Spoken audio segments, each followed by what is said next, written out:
nós vamos dar sequência a 1 João, primeira epístola de João. Louvado seja Deus.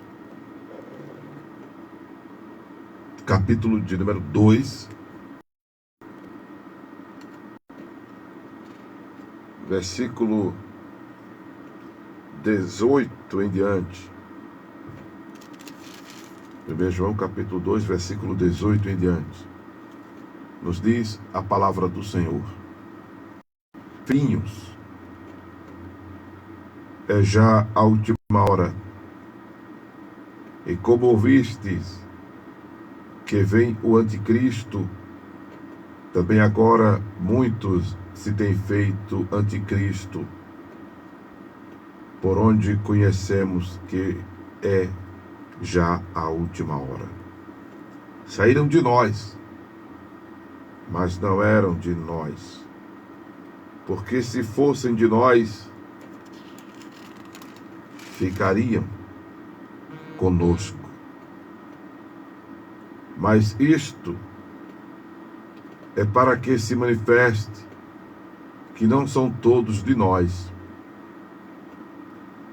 E vós tendes a unção dos santos, vós tendes a unção do santo, e sabei tudo. Não vos escrevi, porque não soubesseis a verdade, mas porque a sabeis, e porque nenhuma mentira vem da verdade. Quem é mentiroso, senão aquele que nega que Jesus é o Cristo? É o anticristo, esse mesmo que nega o Pai e o Filho.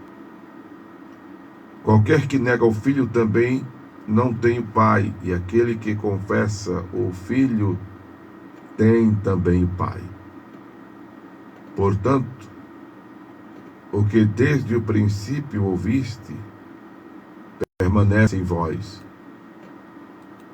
Se em vós permanece o que desde o princípio ouvistes, também permanecereis no Filho e no Pai. E esta é a promessa que Ele nos fez, a vida eterna. Estas coisas vos escrevi acerca dos que vos enganam. E a unção que vós recebestes dele fica em vós, e não tendes necessidade de que alguém vos ensine. Mas, como a unção que vos ensina todas as coisas, e é verdadeira, e não é mentira, como ela vos ensinou, assim nele permanecereis. E agora, filhinhos, permanecei nele, para que quando ele se manifestar, tenhamos confiança e não sejamos confundidos por ele na sua vinda. Se sabeis que ele é justo, sabeis que todo aquele que pratica a justiça é nascido dele. Louvado seja o nome de Jesus Cristo. Amém, amados? Louvado seja Deus. Bem, chegamos a essa última parte do capítulo 2 de 1 João, conforme eu disse na abordagem anterior, que o dividiríamos por conta do capítulo ser grande, né? E, coincidência ou não, esse outro montante do texto se refere a um assunto diferenciado do que, de fato, abordamos na primeira parte. João aqui, ele, inclusive, né, que é ele quem escreve o livro de Apocalipse, ele já começa aqui com uma veia apocalíptica, se referindo ao anticristo. Antes, o prefixo, né, é tudo aquilo que é contrário, que é oposto. Anticristo, que é contrário a Cristo, que é oposto a Cristo. O anticristo é um personagem maligno que se manifestará propriamente dito no período da grande tribulação. A gente vai estar abordando com mais especificidade sobre este elemento do mal, que é o anticristo, propriamente dito no livro de Apocalipse, lá pelo capítulo, deixa eu conferir aqui com vocês, capítulo número 13, se eu não me engano. É nessa mediação aqui, né? Capítulo, deixa eu folhear aqui a escritura para ser preciso com vocês. Nessa mediação, capítulo de número 13 em diante. Então, o anticristo, ele, como acabamos de dizer, é esse personagem do mal que será opositor a tudo que se refere a Jesus Cristo, o verdadeiro Filho de Deus. Quando nos referimos a Jesus ser Filho de Deus, é exatamente pelo fato de que Jesus é o nome dado ao corpo que Deus criou para si, para habitar entre nós. Conforme está escrito em João capítulo 1, verso 14, que o Verbo se fez carne e habitou entre nós e vimos a sua glória como a glória do unigênito do Pai. Porque em João capítulo 1, verso 18 diz que Deus é Espírito e jamais Deus foi visto e jamais será visto pelo ser humano. E aí o escritor aos Hebreus diz: corpo me preparaste para fazer, ó Deus, a tua vontade. Não é? Então, Jesus é o nome dado ao corpo que Deus criou para habitar nele, para salvar-nos, para através deste corpo derramar sangue por nós, conforme está escrito em Lucas, em Atos dos Apóstolos, aliás, que Deus derramou seu sangue, né, por nós. Como Deus derramar sangue? Se em Lucas 24 ele diz que o Espírito não tem carne nem osso. Entende? Para muita gente entender fica difícil porque se acomodou a teologia trinitariana, né, como eu expliquei da abordagem anterior. Mas, em resumo,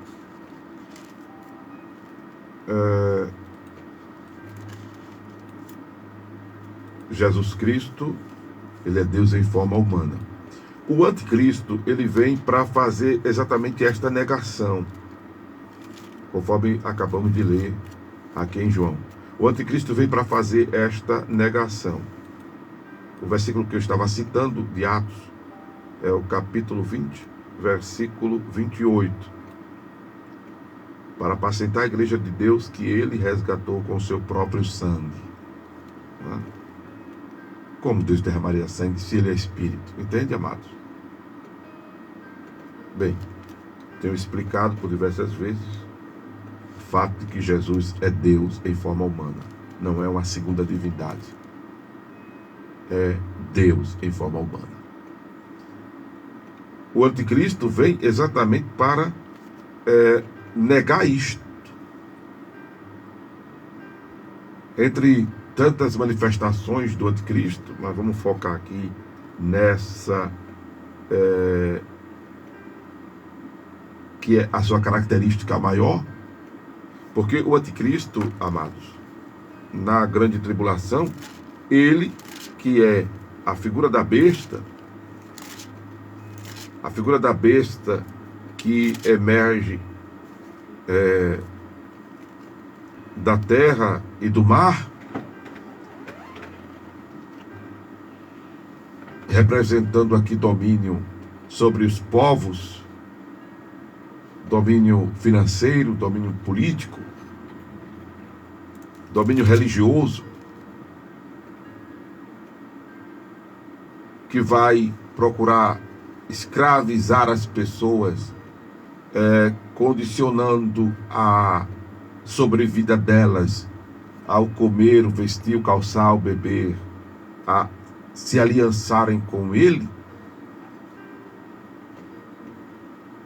para exatamente vindicar por meio da força, né, da compulsoriedade, a adoração, sob ameaça de morte, inclusive.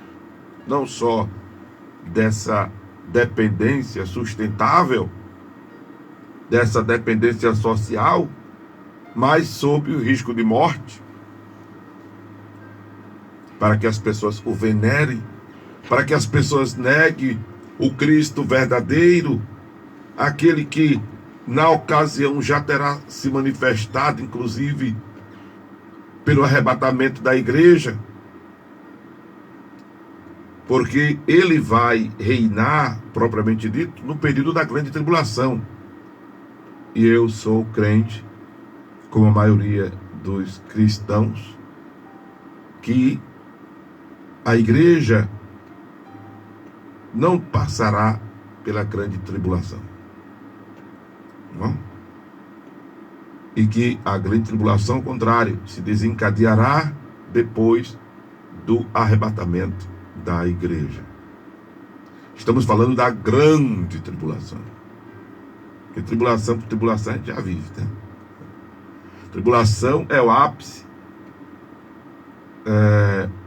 da tristeza. É o ápice dos conflitos. Não tem a depressão, que é algo mais grave que uma simples tristeza, que é uma tristeza profunda, porque depressão não é uma tristeza profunda. Tá? Depressão é uma desregulação cerebral, hormonal, que mexe com as nossas emoções. E depressão, que nos empurra para baixo. Tá? É mais do que uma tristeza profunda. As pessoas que vivem em depressão, elas perdem o brilho da vida. Para ela é como se o ambiente estivesse, o ar estivesse em cinzas. Né? A pessoa fica com o que diz os psicanalistas, pulsão de morte. O negativismo impera, o desleixo impera. É mais do que uma tristeza profunda, a depressão. A grande tribulação é muito mais grave do que os conflitos, as tristezas, as aflições, as angústias, a turbulência. É muito mais grave que essas realidades que a gente vivencia em nossos dias.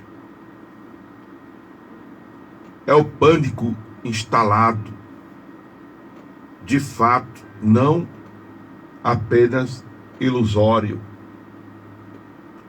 não apenas imaginário, não apenas fictício, mas real. Porque neste período os homens sentirão dores como que uma picada de escorpião, desejarão a morte e a morte fugirá deles. Nesse período, terça parte do mundo animal, do mundo vegetal, estará queimado, então o ar estará poluído. Neste período, terça parte da água potável estará contaminada. A escassez de água vai ser grande. Estamos vendo, eu não sei até que ponto real, um esforço de algumas autoridades mundiais se empenhando em diminuir a poluição da terra. Não sei até onde vai esse movimento de verdade eu não sei, porque a gente não vê nada acontecer efetivamente,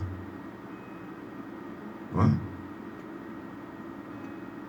Está acontecendo, por exemplo, no período que eu estou fazendo essa ministração, a POP 30 aqui no Brasil, em Belém do Pará. Porém, representantes de duas grandes nações mais responsáveis pela poluição do planeta, um não veio, o outro mandou um representante. Aí a gente fica realmente, não só apenas por causa desses dois, mas tantos acertos que já foram feitos, tantos tratados que já foram assinados, e nada progride, nada vai para frente. Por que tudo isso, pastor? Não é nem tirando proveito da profecia que eles estão fazendo, porque eles nem se debruçam sobre a profecia. Alguns nem creem. Não é? Mas é porque o que está escrito vai acontecer. Porque a profecia, ela não é de um ambientalista, ela não é de um ativista. A profecia, ela é bíblica. A profecia, ela é escriturística. E a escritura é divinamente inspirada. E ela não é praga divina, ela é anúncio divino. Porque Deus não roga a praga. Deus é onisciente, Ele sabe o que vai acontecer.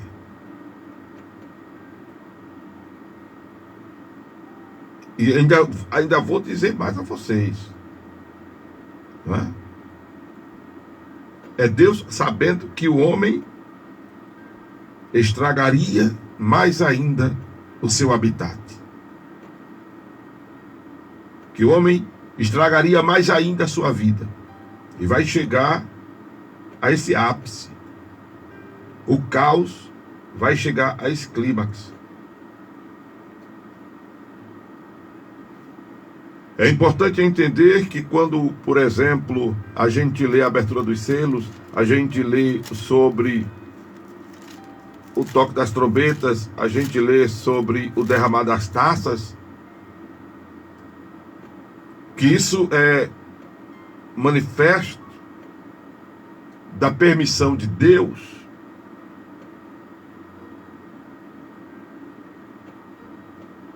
em consequência às atitudes pecaminosas da humanidade.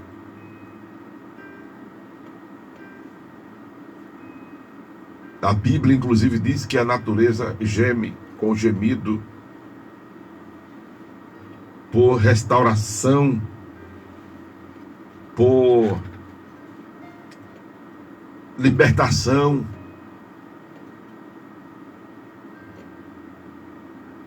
Dessa destruibilidade, eu quero dizer uma palavra aqui, destruibilidade causada pelo homem. Né? Porém, o foco do anticristo é cada vez mais afastar o ser humano de Jesus. O propósito do anticristo, quando ele estiver reinando, propriamente dito lá na frente, é afastar cada vez mais o ser humano de Jesus, que é a solução, que é a saída. que é o nosso refúgio, a nossa fortaleza, é o nosso salvador, é o nosso resgatador, é o nosso redentor, é o nosso remidor. O foco dele será pela compulsoriedade, como diz, pela chantagem, pela desassistência social e pela ameaça de morte, fazer com que as pessoas o adorem. Porém, João já adianta que o movimento do anticristo é exatamente fazer com que as pessoas sejam incrédulas à soberania de Jesus, sejam incrédulas à deidade de Jesus, neguem que Jesus é Deus.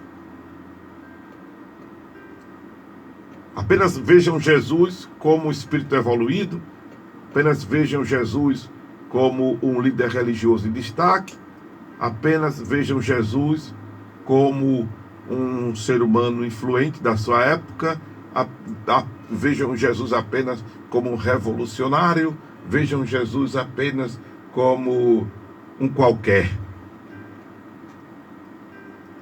Vejam Jesus apenas como um ser humano. Vejam Jesus como um qualquer. Mas Jesus não é um qualquer.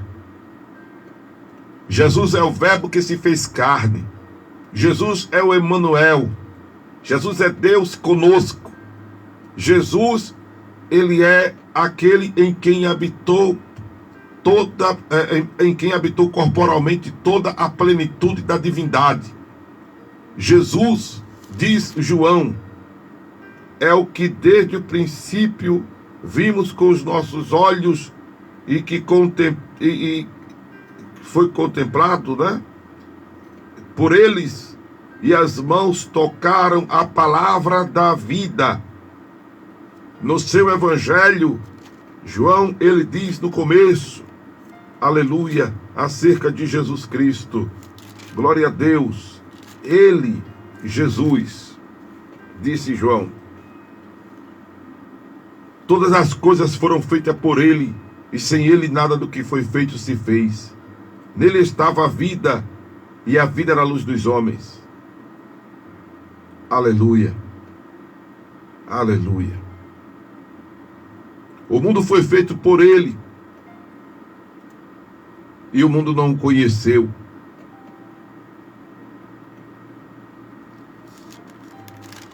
São essas as declarações de João sobre a pessoa de Jesus Cristo. O Verbo que se fez carne e habitou entre nós, e vimos a sua glória como a glória do unigênito do Pai. Louvado seja o nome de Jesus, que fez todas as coisas, e que sem ele nada do que foi feito se fez. A ideia do anticristo é exatamente minimizar Jesus, para que as pessoas não o adorem, para que as pessoas não o venerem, para que as pessoas não se apeguem a ele. Por isso que eu disse na abordagem anterior, é importante, amados, que nós demos maior ênfase a Jesus, ao nome de Jesus. Porque ele é Deus em forma humana que veio nos salvar. É por isso que o Espírito Santo glorifica a Jesus. E quem é o Espírito Santo? O Espírito Santo é o próprio Deus.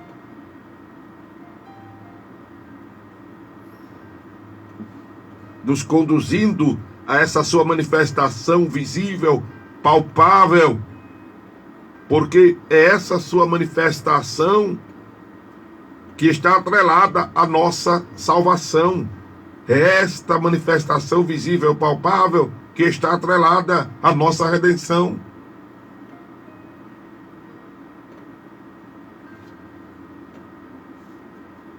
Por isso que o Espírito Santo converge as nossas atenções para adorarmos Jesus,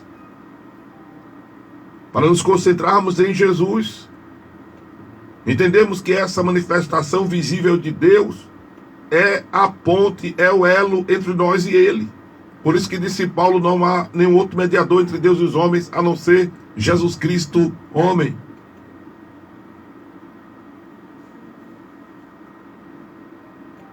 Louvado seja o nome de Jesus. Em outro momento, Paulo diz, se eu não me engano, escrevendo aos Tessalonicenses, ele diz que o espírito do anticristo já reina. Por que o espírito do anticristo já reina? Porque o espírito aí é a filosofia, é o pensamento. Porque a palavra espírito se refere a vento, não é? A sopro. Espírito, a palavra espírito se refere a essa subjetividade, a palavra espírito, né? A esse movimento invisível, tal. Aí, quando ele se refere ao espírito do anticristo, ele se refere a essa atuação. Por quê? Qualquer palavra, qualquer ensinamento que contraria os ensinamentos de Jesus, que contraria a deidade de Jesus. Quando me refiro à deidade, estou dizendo que Jesus é Deus. Jesus é mais do que celestial. Celeste é que veio do céu. Divino é que veio de Deus. Jesus é mais do que celeste, Jesus é mais do que divino. Jesus é o próprio Deus. Em forma humana. Em forma humana. E qualquer movimento que minimize isso, qualquer doutrina que minimize isso, é inspiração do anticristo, é espírito do engano.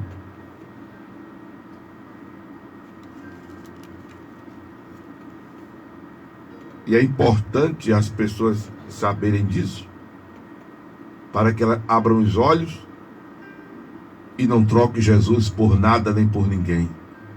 É importante as pessoas saberem isso para que elas se apeguem a Jesus. Elas estejam mais do que nunca focadas em Jesus. As atenções estejam voltadas para Jesus, o autor e consumador da nossa fé. Seja Jesus adorado, seja Jesus louvado, seja Jesus engrandecido, seja Jesus exaltado. Aleluia! Porque ele é Deus em forma humana, e como homem, ele foi obediente até a morte, morte de cruz, pelo que o seu nome está sobre todos os nomes, perante o qual se dobrarão todos os joelhos e confessarão todas as línguas que ele é o Senhor. As pessoas não querem reconhecer o senhorio de Jesus agora, mas vão ter que reconhecer de todo jeito. Porque todo joelho vai se dobrar diante dele, toda língua vai confessar: tu és o Senhor. Porém, para muitos já será tarde demais. Mas vão ter que reconhecer. Vão ter que reconhecer. Então, procure reconhecer em vida. Procure reconhecer agora. Aleluia. Exaltar Jesus, engrandecer Jesus, louvar a Jesus, orar, invocando ao Pai em o seu nome. O nome de Jesus é suficiente, amados. O nome de Jesus é suficiente, porque nele habitou corporalmente toda a plenitude da divindade. Surgiu um movimento alguns anos atrás, de estar orando ao Espírito Santo, estar invocando. Não é, está errado isso. Eu não canso de ensinar isso, porque eu também não deixo de ouvir as pessoas fazendo errado. Eu não deixo de escutar as pessoas fazendo errado.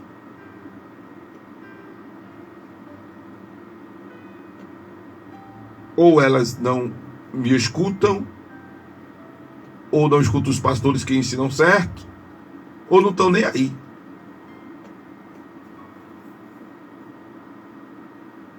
para o que é correto à luz da Escritura Sagrada. Aí a gente já não tem nada a ver com isso, né?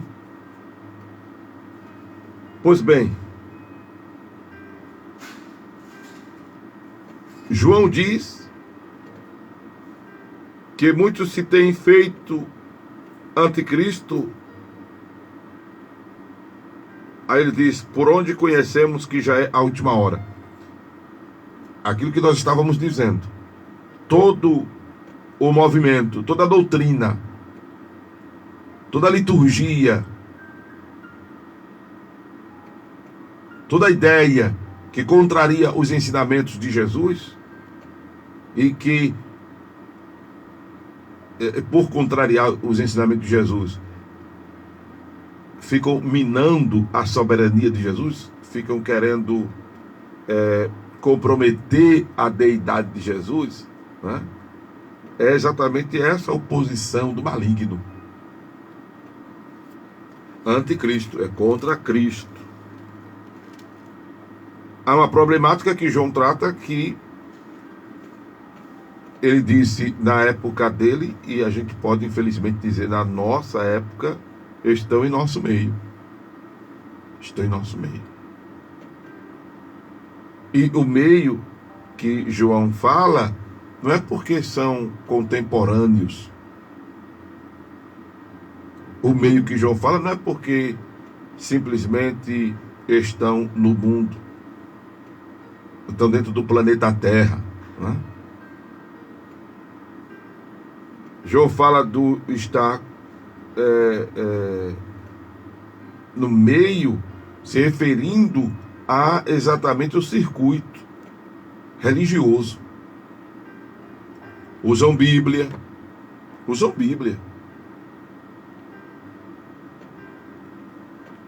Cantam as mesmas músicas. Falam de Deus. Não é? Porém, contraria a Escritura que se usa. Não corresponde aos princípios bíblicos, aos princípios divinos. Falar em música, era bom prestar mais atenção ao que se canta. Era bom prestar mais atenção ao que se canta. Uma irmã mandou para mim uma postagem: pastor Amaro, quando o senhor tiver tempo, o senhor escuta isso aí e me diz qual é a opinião sua. Meu tempo é corrido, mas eu parei e dei uma escutada no trecho do hino e no comentário que uma pessoa fez. Eu disse para a irmã: olha, eu não sou especialista nesse assunto que o rapaz trata aqui no vídeo. E mandei para um colega meu, que já foi de dentro desses movimentos, e ele tem mais ciência da matéria. E não é que o colega disse que o rapaz que faz o comentário está certo sobre um hino que se canta muito por aí? E pasmem, ele se referia à invocação de entidades. A letra do que chamam de hino, aí ele disse: não tem nada de hino, Amaro. Aí está a letra da música. Tem a ver com a invocação de entidades. Aí eu disse: mas rapaz, como é que... inclusive eu nunca cantei esse hino, não é por nada, eu não sei porquê, mas glória a Deus por isso. Tem uns hinos que não me entram, irmão. Eu não consigo sequer decorar a letra deles, não consigo cantá-los. E não é a primeira vez que acontece isso no cenário gospel. Não é a primeira vez. Então temos que ter muito cuidado com aquilo que a gente está cantando, com aquele movimento que a gente está participando. Tem uns manifestos, né, que acontece, isso tem sido incorporado ao movimento neopentecostal, uns manifestos que têm acontecido e a gente fica olhando assim, ai meu Deus, antigamente a gente não via isso no nosso meio, né? Hoje a gente está vendo. E aí a gente para, eu me lembro, irmão, de já ter visto, perto de mim, eu discerni, né? E repreender mesmo, porque eu vi que era manifestação maligna, uma língua estrambólica, não era nem estranha, era estrambólica, a pessoa falava e com um manifesto físico que eu dizia, eu já vi isso em outros lugares, não de frequentar, mas de ver, de passar, de ver, até porque tinha muitos locais espalhados na comunidade. Eu digo, isso não é de Deus. Isso não é de Deus. Então a ideia do anticristo é proporcionar essa aversão a Jesus. Aí João diz, já estava em nosso, eles estavam entre nós, não eram nossos. E se afastaram e saíram de nós exatamente porque não eram nossos, disse João.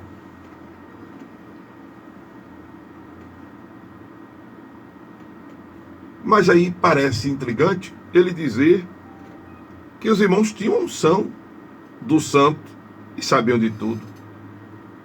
E não precisava que ninguém lhes ensinasse, porque eles tinham a unção que ensina todas as coisas e que é verdadeira e não é mentira. Agora, em que momento então o espírito do anticristo estava entre os irmãos e os irmãos não detectavam? Lembra que eu falei na abordagem dessa epístola, o capítulo 1, que é muito fácil detectar o falso profeta? Ele defende os seus interesses. E é muito fácil se deixar ser enveredado pelos falsos profetas, porque é quando a gente busca também os nossos interesses. Aí se coaduna ele com os interesses deles e nós com os nossos interesses. E aí nós nos desviamos dos interesses de Deus, dos valores de Deus. Pois bem, o espírito do anticristo, que se opõe a Cristo,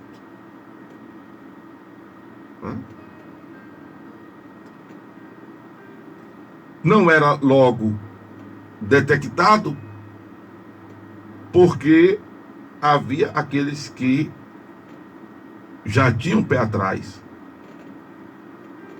além de estarem só voltados para os seus interesses pessoais. E também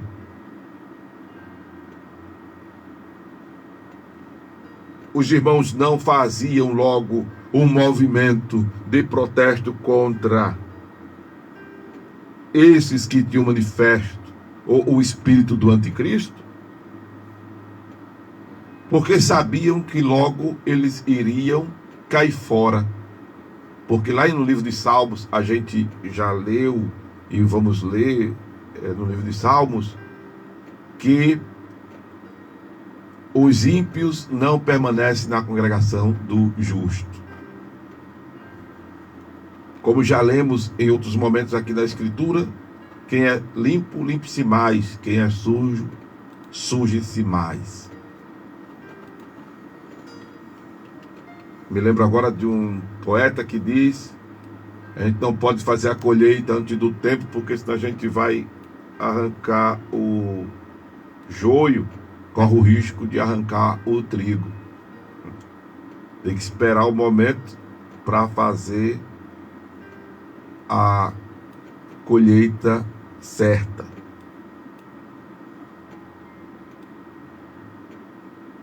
Mas aí João já diz, deixando bem claro, que aquele que nega o filho não tem o pai. e aquele que confessa ao Filho tem também o Pai. Pronto. Está resolvida a questão. Semelhantemente, a fala de Jesus, quando ele diz lá no capítulo de número 7 de Mateus, que não devemos julgar ninguém. Porém, no mesmo capítulo diz que é pelo fruto que se conhece a árvore. Louvado seja Deus. Mas é importante que abramos os nossos olhos para essa verdade. Por isso, amados, é importante entender essa soberania de Jesus, essa grandeza de Jesus, compreender sobre a deidade de Jesus, para que não abramos mão dele por nada nem por ninguém. Para que nos apeguemos a ele com todas as nossas forças e não desistamos dele por nada. Se você pensar assim, a partir desta palavra, o que você ouviu ao seu ouvido foi a voz de Amaro Correia, mas o que você ouviu em seu espírito foi a voz de Deus, a voz do divino.